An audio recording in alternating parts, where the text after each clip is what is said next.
Tak ada yang lebih sial dari seseorang yang ingin melucu, tapi tak lucu sama sekali. Jangankan kalian, saya saja tidak tertawa dengan lelucon yang saya buat. Mungkin kalian berpikir, menjadi badut adalah pekerjaan yang paling gampang. Kalian tinggal bertingkah lucu, konyol, semua orang akan tertawa. Tapi percayalah, jika kalian menjadi saya, kalian akan mengerti, menjadi badut tidaklah gampang.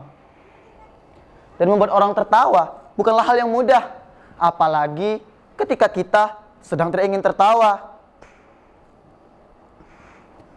Lagi pula di zaman sekarang, orang-orang gampang tersinggung dan mudah marah. Bisa-bisa karena lelucon kita bisa dipidanakan, dianggap menghina dan mencemarkan nama baik.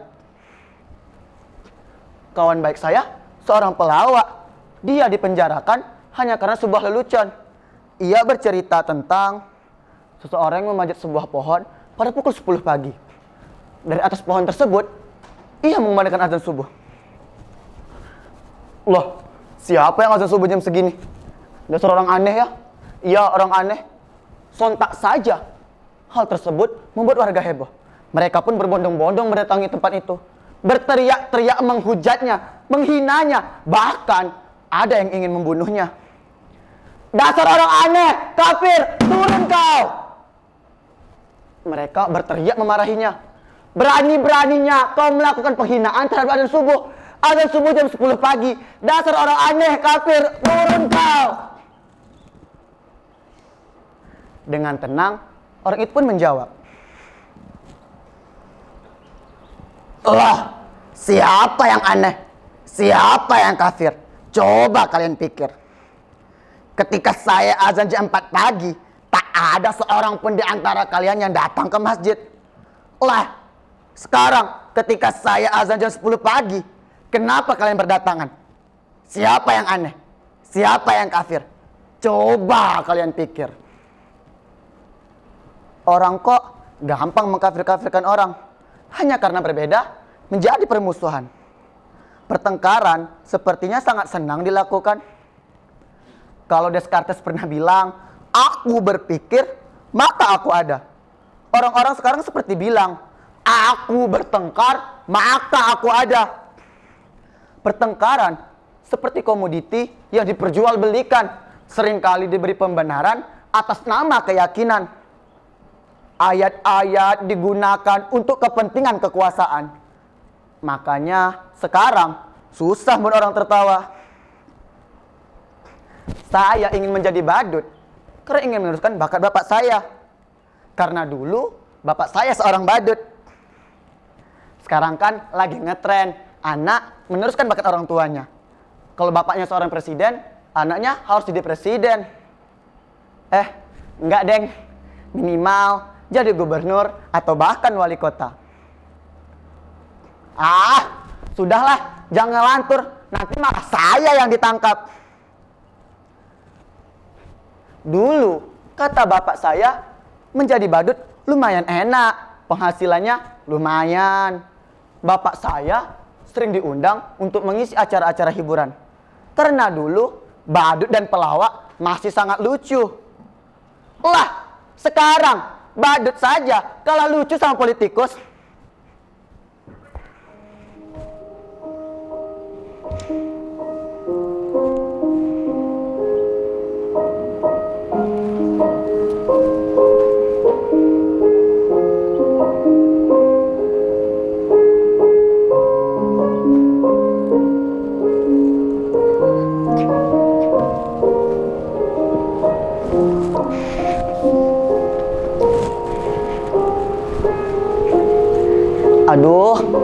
Bukan nyangka kamu bakalan datang. Silakan, silakan. Maaf ya, berantakan. Silakan duduk, silakan. Kamu mau minum? Atau mau makan? Kamu gak haus? Kamu gak lapar? Oh, syukurlah. Kebetulan hari ini aku tidak masak apa-apa. Yang datang itu pacar saya loh. Jangan tersenyum mengejek begitu. Badut kayak saya juga manusia, bisa falling in love dan punya pacar. Lihat, lihat. Cantik kan pacar saya? Mau tahu namanya? Namanya Maudi. Nama lengkapnya Maudi Ayunda. Terima kasih ya, kamu udah mau datang meneminku. Aku kira kamu sudah melupakanku.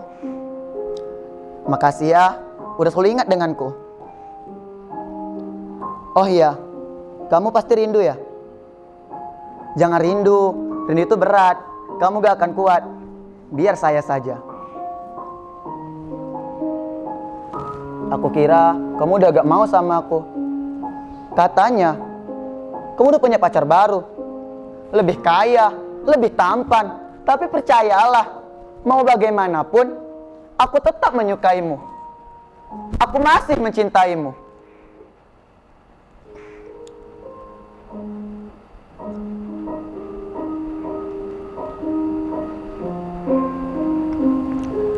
Di mataku kau begitu indah, tak bisa ku bayangkan hidupku tanpa dirimu.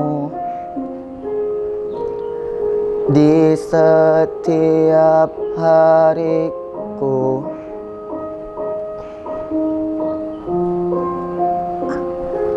ku kan selalu memikirkan dirimu. Tak bisa ku bayangkan hidupku tanpa dirimu.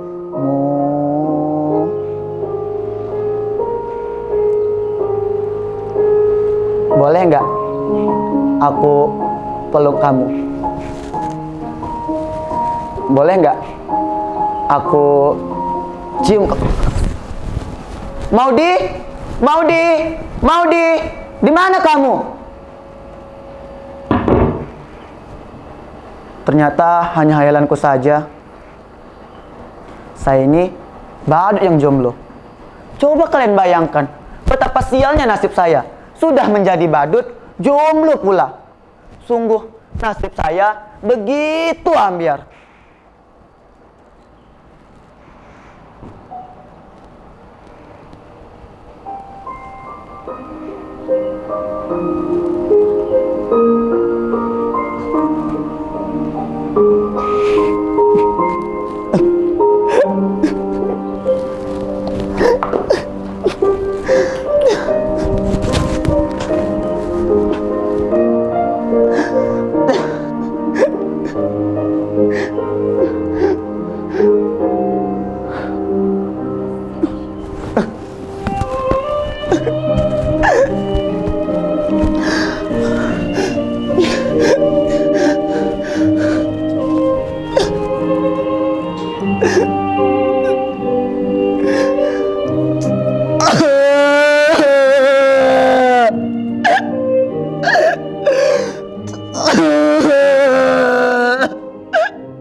Kenapa kalian bertanya saya seperti itu?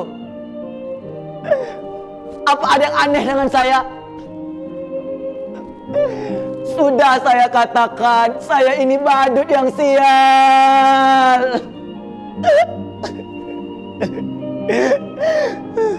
Tapi nasib memang aneh.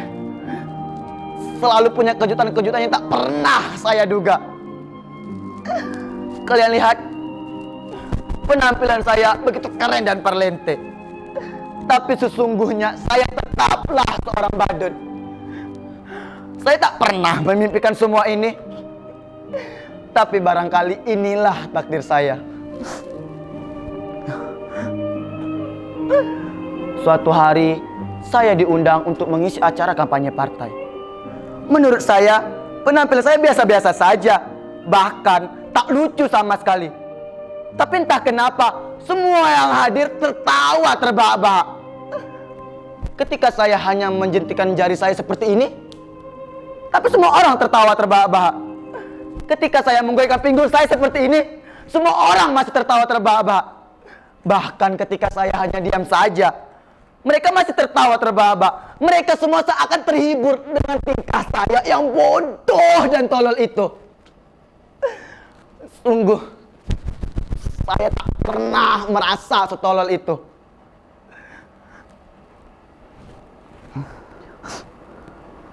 Lalu pimpinan partai itu datang menemui saya, memuji-muji saya, menjabat tangan saya. Katanya saya punya bakat yang karismatik, saya punya kemampuan disukai oleh banyak orang. Itu adalah kunci utama seorang pemimpin. Ia bilang kepada saya, sekarang ini menjadi pemimpin tak perlu cerdas atau pintar. Yang penting disukai oleh banyak orang. Demokrasi membuat seseorang menjadi pemimpin bukan lantaran kecerdasannya, tapi karena kemampuannya disukai oleh banyak orang.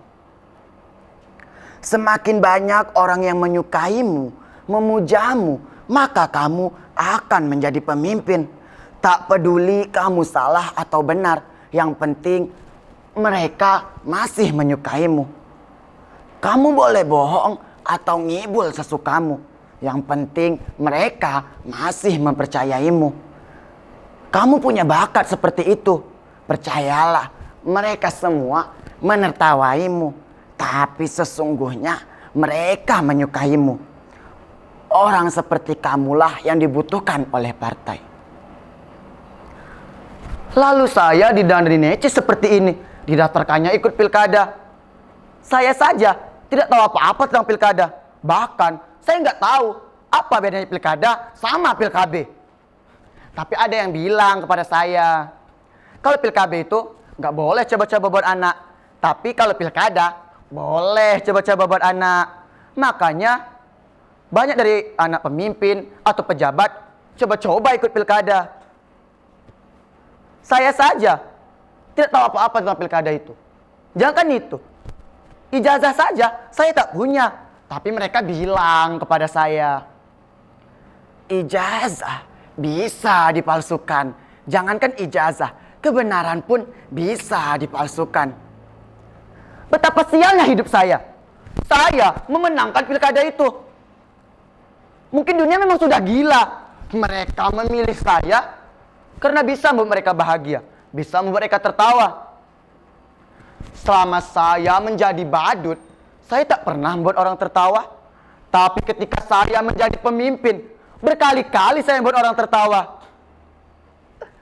Hidup pemimpin kita, panjang umur pemimpin kita, hidup pemimpin kita.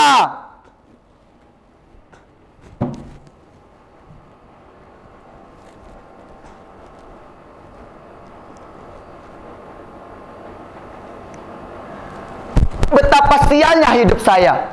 Dulu menjadi badut, sekarang menjadi pemimpin pun tetap menjadi badut. Badut yang bisa mereka atur, badut yang membuat mereka terhibur. Kalian semua jangan berpikir menjadi badut ya. Kalian gak akan kuat. Biar para pemimpin saja.